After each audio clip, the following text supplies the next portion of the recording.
சர்வதேச கிரிக்கெட் பேரவை இன்றைய நாளிலே புதிய தரவரிசையை வெளியிட்டிருக்கிறார்கள். டெஸ்ட் போட்டிகளுக்கான தரவரிசையை பொறுத்தவரையில் ஆஸ்திரேலியா முதலிடத்தை பிடித்திருக்கிறது, இரண்டாவது இடத்தை தென்னாப்பிரிக்கா பிடித்திருக்கிறது, மூன்றாவது இடம் இந்தியா பிடித்திருக்கிறது, நான்காவது இடம் நியூசிலாந்து, பின்னர் இங்கிலாந்து, பாகிஸ்தான், இலங்கை ஏழாவது இடத்தை தரவரிசையிலே பிடித்திருக்கிறது. டெஸ்ட் போட்டிகளிலே ஒவ்வொரு ஆண்டும் உங்களுக்கு தெரியும் ஏப்ரல் மாதத்தினுடைய நிறைவு பகுதியிலே ஒரு சீர்படுத்திய அல்லது திருத்தப்பட்ட ஒரு தரவரிசையை சர்வதேச கிரிக்கெட் பேரவை வெளியிடும்.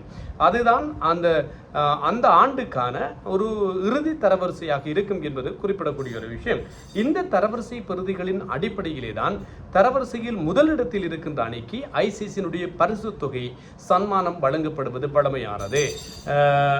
முதலாவது இடம், இரண்டாவது இடம், மூன்றாவது இடம், இந்த இடங்களை பிடிக்கின்ற அணிகளுக்கு சர்வதேச கிரிக்கெட் பேரவையினுடைய பரிசு தொகை வழங்கப்படுவது பழமையானது. இதன் அடிப்படையில் மே மாதம் ஆரம்பிக்கின்ற போது அல்லது ஏப்ரல் மாதம் இறுதியில் அதனை சீர்படுத்தி ஒரு புதிய தரவரிசையை அறிவிப்பார்கள். இந்த தரவரிசையினை அடிப்படையிலே தான் இப்போதைய நிலையில் இந்தியா தரவரிசையில் மூன்றாவது இடத்தை பிடித்திருக்கிறது. ஆஸ்திரேலியா முதலிடம், தென்னாப்பிரிக்கா இரண்டாவது இடம். டெஸ்ட் போட்டிகளிலே சுப்மான் கில் தலைவரானார். புதிய இந்திய அணி, புதிய இளம் வீரர்களை கொண்டு உருவாக்கப்படுகின்ற அணி தரவரிசையிலே இப்போது ஐசிசியின் தரவரிசையில் மூன்றாவது இடத்தை பிடித்திருக்கின்றமை சிறப்பம்சம். இதைவிடவும் பாராட்டப்படக்கூடிய ஒரு விஷயம் எப்படி என்று சொன்னால், இந்த ஒயிட் பால் கிரிக்கெட்டிலே இந்தியா தொடர்ந்தும் ஆதிக்கத்திலே இருக்கிறது. முதலாவது இடத்தை 2020 போட்டிகளிலே பிடித்திருக்கிறது. இரண்டாவது அதே போன்று ஒருநாள் போட்டிகளிலும் முதலாவது இடத்தை பிடித்திருக்கிறது. பாருங்கள், ODI T20 என்று சொல்லப்படுகின்ற இரண்டு ஃபார்மேட்டிலும் இந்தியா தான் தரவரிசையில் முதலிடத்தில் இருக்கிறது. டெஸ்டில் மூன்றாவது இடத்தில் இருக்கிறது. ஆக ஒட்டுமொத்தமான கிரிக்கெட் உலகையும் இந்தியா ஆண்டு கொண்டிருக்கிறது என்பதற்கு இந்த தரவரிசை பிரதிகளும் சான்றாக அமைந்திருக்கின்றன என்பதும் ஞாபகப்படுத்தத்தக்கதாக இருக்கிறது. இதே போன்று IPL பக்கம் நாங்கள் பார்ப்போமாக இருந்தால், IPL போட்டிகளை பொறுத்தவரையில் ஆம்பிரிஸ் என்று சொல்லப்படுகின்ற ஒரு இளம் வேகப்பந்து வீச்சாளர், தமிழ்நாட்டை சேர்ந்தவர். இவர் இந்தியாவினுடைய அண்டர் 19 கிரிக்கெட்டிலே ஆடிய ஒரு சகலதுறை ஆட்டக்காரர். தமிழ்நாட்டின் ஸ்டோக்ஸ் என்று, தமிழ்நாட்டின் பென் ஸ்டோக்ஸ் என்று அழைக்கப்படுகின்ற ஒரு பெர்ஃபெக்ட் ஆல்ரவுண்டர் என்று சொல்லலாம். ஆம்பிரிஸ் மிக அற்புதமான வேகப்பந்து வீச்சாளரும் கூட, அதிரடியாக துடுப்படுத்த ஆடுபவரும் கூட. இதனால் தான் இவரை தமிழ்நாட்டினுடைய ஆம்பிரிஸ் என்று சொல்லி மணிக்கும் தமிழ்நாட்டினுடைய பென் ஸ்டோக்ஸ் என்று சொல்லி அழைக்கிறார்கள் என்பதை ஞாபகப்படுத்தத்தக்கது. அண்மையில் நிறைவுக்கு வந்த 19 வயதுக்குட்பட்ட உலகக்கிண்ண போட்டிகளிலே இங்கிலாந்தை தோற்கடித்து ஆயுஷ் மாத்ரே தலைமையிலான இந்திய இளையோர் அணி உலக கிண்ணத்தை வென்றிருந்தது. அந்த அணியிலே பிரதானமான வேகப்பந்து வீச்சாளராக ஆம்பிரிஸ் விளையாடினார். இந்த ஆம்பிரிஸ் இப்போது ஷியோம் நபி உபாதை அடைந்திருக்கிறார் சன்ரைசர்ஸ் ஹைதராபாத்திலே. இவருக்கு பதிலாக சன்ரைசர்ஸ் ஹைதராபாத் அணிக்குள்ளே கொண்டு வரப்பட்டிருப்பதாக செய்திகள் வெளியாகி இருக்கின்றன என்பதும் கவனிக்கத்தக்கது.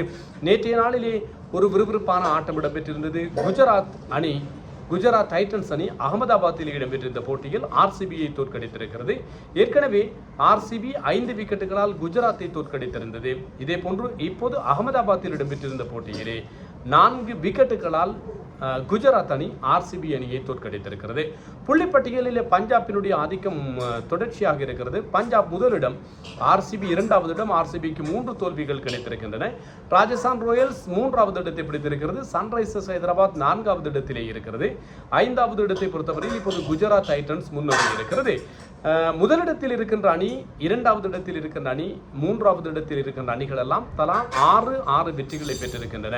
4வது இடத்திலும் 5வது இடத்திலும் இருக்கின்ற சன்ரைசர்ஸும் குஜராத்தும் தலா 5 வெற்றிகளை பெற்றிருக்கின்றன. அதே போன்று 6வது 7வது இடங்களை பிடித்திருக்கின்ற அணிகள் தலா 3 வெற்றிகளை பெற்றிருக்கின்றன என்பதும் நினைவுபடுத்தத்தக்கது. சென்னை அணி 3 வெற்றிகளை பெற்றிருக்கிறது. மும்பை அணி 2 வெற்றிகளை பெற்றிருக்கிறது. கொல்கத்தா எல்லாம் இறுதி இடம் எந்த அணிக்கு என்கின்ற நிலையில் இப்போது போட்டி போட்டுக் கொண்டிருக்கின்றன என்பது சுட்டிக்காட்டக்கூடிய ஒரு விஷயம். விறுவிறுப்பான ஒரு IPL போட்டி தொடராக இந்த போட்டி தொடர் அமைந்து கொண்டிருக்கிறது. 42 ஆட்டங்கள் நிறைவுக்கு வந்திருக்கின்றன. 42 ஆட்டங்களினுடைய முடிவிலே தான் இந்த பிரதிகளாக இருக்கிறது. ஒவ்வொரு அணிக்கும் தலா 14 போட்டிகள் என்பது உங்களுக்கு தெரியும்.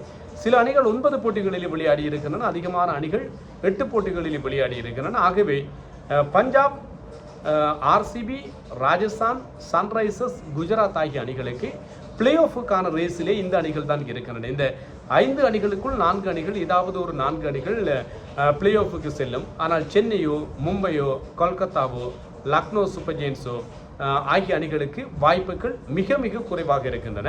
ஆனால் டெல்லி கேபிட்டல்ஸ் சில வேளைகளில் டெல்லி கேபிட்டல்ஸும் இந்த ரேஸுக்குள்ளே வரலாம் என்று எதிர்பார்க்கப்படுகிறது. காத்திருப்போம் என்ன நடக்கும் என்று சொல்லி எல்லா விவரங்களையும் உங்களுக்கு மறக்காமல் அறிய தருவோம். எங்களுடைய யூடியூப் சேனலை, ட்ரெண்டிங் ஸ்போர்ட்ஸ் தமிழ் யூடியூப் சேனலை மறக்காமல் சப்ஸ்கிரைப் செய்யுங்கள். உங்களுடைய நண்பர்களோடும் நீங்கள் பகிர்ந்து கொள்ளுங்கள்.